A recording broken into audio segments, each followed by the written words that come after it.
ഒരു R T ഓഫീസിനകത്ത് 10,000 എന്നുള്ള രീതിയിൽ സബ് ആർ ടി ഓഫീസിനകത്ത് 10,000-ഉം മെയിൻ ആർ ടി ഓഫീസിനകത്ത് ഏകദേശം ഒരു 15,000 to 20,000 ഏകദേശം 1,00,000-ഓളം പേപ്പറുകൾ പാലക്കാട് ടെസ്റ്റിന് അവസരം കിട്ടാതെ കെട്ടിക്കിടക്കുകയാണ്. സമരത്തിന്റെ സംസ്ഥാന ഭാരവാഹി എന്ന രീതിയിൽ കാര്യം എന്തൊക്കെ കാര്യങ്ങളിൽ ഒരു തീരുമാനമായാലാണ് സമരം പിൻവലിക്കുക? ഏറ്റവും പ്രധാനമായിട്ടും നമുക്ക് വേണ്ടത് ഈ 10 ലക്ഷം പേപ്പറുകൾ ഡ്രൈവിംഗ് ടെസ്റ്റ് കൊടുക്കാൻ ആവശ്യമായൊരു സാഹചര്യം ഒരുങ്ങണം.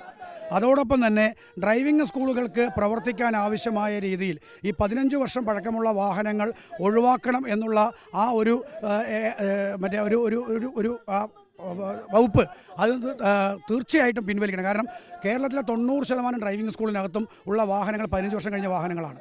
എല്ലാ തരം വാഹനങ്ങളും ഫിറ്റ്നസ് ലഭിച്ചാൽ എന്ത് ഉപയോഗങ്ങൾക്ക് ഉപയോഗിക്കാമെന്നുള്ള രീതിയിൽ ഡ്രൈവിംഗ് സ്കൂൾ വാഹനങ്ങൾക്ക് മാത്രം ഈ നിയന്ത്രണം കൊണ്ടുവരുന്നത് നിയമവിരുദ്ധമാണ്. അത് പിൻവലിക്കണം. അതോടൊപ്പം തന്നെ ഈ ക്യാമറ കാര്യം പറഞ്ഞു.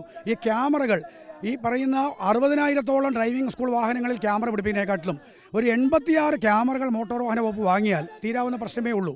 അങ്ങനെ വളരെ ജനാധിപത്യ വിരുദ്ധമായ ഒരുപാട് കാര്യങ്ങൾ ഉൾക്കൊള്ളിച്ച സർക്കുലറാണ്. ഒരു സ്ലോട്ടുകളുടെ എണ്ണം കൂട്ടണം സ്ലോട്ടുകളുടെ എണ്ണം കൂട്ടണം. നമുക്കിപ്പോൾ പുതിയ പരിഷ്കാരം എന്ന് പറഞ്ഞിരിക്കുന്നത് ഭയങ്കരമായും നമ്മളെ പറ്റിക്കുകയാണ്. കേരളത്തിലെ ഡ്രൈവിംഗ് സ്കൂളുകാരെ മാത്രമല്ല പൊതുജനങ്ങളെ കൂടി പറ്റിക്കുന്ന തലത്തിലേക്കാണ് ഇത് വന്നിരിക്കുന്നത്. കാരണം നമുക്ക് കൂട്ടിത്തന്നിരിക്കുന്ന സ്ലോട്ട് എന്ന് പറയുന്നത് 40 എണ്ണമാണ്. പക്ഷേ നിയമവശത്തുകൂടി ഞങ്ങളത് നോക്കുമ്പോൾ കിട്ടുന്നത് നമുക്ക് 25 എണ്ണമേ ഉള്ളൂ. 120 പേരുടെ ഡ്രൈവിംഗ് ടെസ്റ്റ് നടന്നവിടെയാണ് നമുക്ക് ഈ 40 എന്ന് പറഞ്ഞ് ഞങ്ങളെ പറ്റിക്കുകയാണ്. 15 എണ്ണം 10 എണ്ണം തോറ്റവർക്കും 5 എണ്ണം റിസർവായി വെക്കുന്നതാണ്. ബാക്കി പോയിട്ട് 25 എണ്ണം മാത്രമേ നമുക്ക് നിലവിലുള്ളൂ. അത് തെറ്റായ കീഴ്വഴക്കമാണ്. ഈ പറയുന്ന എണ്ണം വീണ്ടും വർദ്ധിക്കുകയുള്ളൂ. വനിതകളായിട്ടുള്ള ഡ്രൈവിംഗ് ഇൻസ്ട്രക്ടർമാരുണ്ട്. ചേച്ചി, ഈ ഡ്യുവൽ കൺട്രോളുള്ള വാഹനങ്ങളൊക്കെ ഉപേക്ഷിക്കണം പറയുമ്പോൾ നമുക്കൊരു ഭയമുണ്ടോ? പഠിച്ചതും ആരും ഒരു പണിക്കരച്ചനാവില്ല എന്ന് പറയില്ലേ. ഇപ്പം മന്ത്രി തന്നെ ഡ്രൈവിംഗ് ലൈസൻസ് എടുത്തിട്ട് ഉടനെ തന്നെ എല്ലാ റൂട്ടിലേക്കും പോയിട്ടില്ലല്ലോ. അതായത് കുറച്ച് നമ്മൾ ഒരു പ്രാക്ടീസ് വേണം. നമ്മൾ പഠിച്ചെങ്കിലും നമുക്ക് അത് എടുത്തൊന്ന് പ്രാക്ടീസ് ആകാൻ സമയമെടുക്കും. അപ്പോൾ അതിനുള്ള സമയം കൊടുത്താലല്ലേ നമുക്ക് സാധാരണ ഓടിക്കാൻ പറ്റില്ല. അല്ലാണ്ട് എടുത്തുടനെ നമ്മൾ ഡ്യുവൽ കൺട്രോൾ ഇല്ലാത്ത വണ്ടിയിൽ ഓടിച്ചു കഴിഞ്ഞാൽ സപ്പോസ് അല്ലാണ്ട് നമ്മൾ സ്വാഭാവികമായിട്ട് അല്ലാണ്ട് അവരിവിടെ വരുമ്പോൾ തന്നെ നന്നായി പഠിച്ച് ഓടിച്ചിട്ട് വരും. ഇവിടെ വന്ന് ടെസ്റ്റ് നടത്താൻ നോക്കും. ടെസ്റ്റ് നടത്തുന്ന സമയത്ത് എല്ലാവരും നോക്കും. എല്ലാവരും നമ്മളെ നോക്കിക്കൊണ്ടിരിക്കുമ്പോൾ അവർക്ക് ഹാർട്ട് ബീറ്റ് കൂടും. അപ്പോൾ ഈ ക്ലച്ചിൽ നിന്ന് കാലെടുക്കും, ഓഫാവും, തോൽക്കും. അതാണ് മെയിനായിട്ട് ഇവിടെ നടക്കുന്ന കാര്യങ്ങൾ. അപ്പോൾ ഈ റോഡിൽ പോകുമ്പോൾ ഈ ക്ലച്ചും ബ്രേക്കും ഇല്ലാത്ത ഒരു വണ്ടിയിൽ കൊടുക്കുക എന്ന് പറഞ്ഞാൽ പാരൻസ് വിടുമോ? അല്ലെങ്കിൽ ഈ ഓഫീസർമാർക്ക് അവരുടെ കുടുംബങ്ങൾ ജോലിയെന്ന് പണ്ട് വേണമെങ്കിൽ ഓഫീസർമാരെന്നെ അവർ വരുമായിരിക്കാം. പക്ഷേ അവരുടെ കുടുംബങ്ങളോ അവരുടെ മാനസികാവസ്ഥ എന്തായിരിക്കും? അപ്പോൾ അത് മുന്നിലേക്ക് പോകാൻ ചാൻസ് വളരെ കുറവാണ്.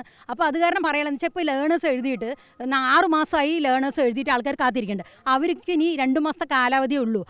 എത്ര കുട്ടികൾ പുറത്തുപോയി പഠിക്കാനുള്ള കുട്ടികളുണ്ട്, എത്ര കുട്ടികൾ ദുബായിക്ക് പോകാനുള്ള കുട്ടികളുണ്ട്, എല്ലാ കുട്ടികളും. ഇത്രയും കുട്ടികൾക്ക് 2 മാസം കാലാവധി ഉള്ളപ്പോൾ ഇവർക്ക് ലേണേഴ്സിന് ഡേറ്റ് ഇല്ല.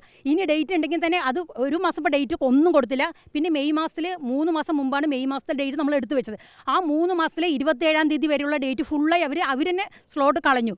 അപ്പോൾ ഈ 3 മാസം മുമ്പിലാണ് ചെയ്ത കുട്ടികൾക്കാണ് പിന്നെ ഈ മെയ് മാസത്തിൽ ഡേറ്റ് 2-ാം തീയതി തൊട്ട് 27-ാം തീയതിയുള്ള ഡേറ്റ് ഈ ഗവൺമെൻറ് തന്നെ കളഞ്ഞു. ഈ പ്രതിഷേധം ഇങ്ങനെ തുടരുമ്പോൾ അപേക്ഷാർത്ഥികൾക്ക് ചെറിയൊരു രീതിയിൽ പ്രശ്നങ്ങളും ബുദ്ധിമുട്ടുകളൊക്കെ ഉണ്ടാവില്ലേ? അവർ പ്രതിഷേധം അറിയിക്കുന്നു? തീർച്ചയായും അല്ല, അവർ പ്രതിഷേധം അറിയിക്കുന്നില്ല. അവരിപ്പോൾ യാഥാർത്ഥ്യം ഉൾക്കൊണ്ടുകൊണ്ട് നമ്മളുടെ സമരത്തിന് ഭാഗമായി നിൽക്കാൻ അവർ തയ്യാറാവുകയാണ്.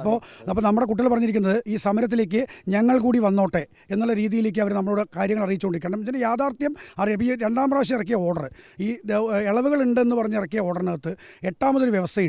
ആ വ്യവസ്ഥ പ്രകാരം ഒരു ഉദ്യോഗസ്ഥൻ ഒരു ദിവസം ഡ്രൈവിംഗ് ടെസ്റ്റ് നടത്തിയാൽ അദ്ദേഹം അന്ന് CF ടെസ്റ്റ് നടത്താൻ പാടില്ലെന്ന് പറഞ്ഞാൽ സബ് ആർ ടി ഓഫീസിനകത്തൊക്കെ ഭൂരിഭാഗം ഓഫീസിനകത്ത് ഒരു MV ഒരു AMV ഉള്ളൂ. അവിടെ 4 ഡ്രൈവിംഗ് ടെസ്റ്റ് നടക്കുന്നത് 2 ഡ്രൈവിംഗ് ടെസ്റ്റായി ചുരുങ്ങി.